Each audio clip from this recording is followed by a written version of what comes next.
Okay guys, nakita na akong flashlight. Oh my gosh, kanilang rono na ako tong ay ni na ni sa balasan nangita og unsa to? Mga kahoy dayon. Kakita ko ninyo, nakita ko ninyo pero dili na ko sila makita. Hala pa ko. There. Basta tubig na din na.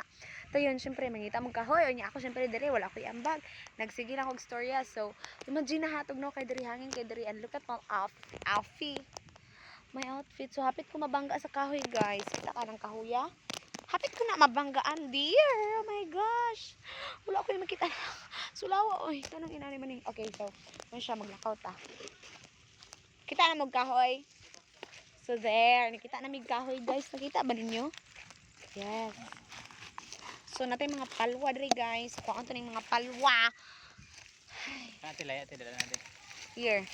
So nakakuha ako gusto ka palwa. Palwa kay Lubin. So kung kaubas Jimboy, si Dingdong. So yeah, I'm gonna bring this. Wow, hapit. Oh, tanawa. Hapit ma. Hapit mahaybol kay sige vlog lantawan na unsa na tani ron. So palungan sa ko ni guys, mag-update ko ninyo if mabot ako. Goodbyers. I know it's not goodbye because better niyo.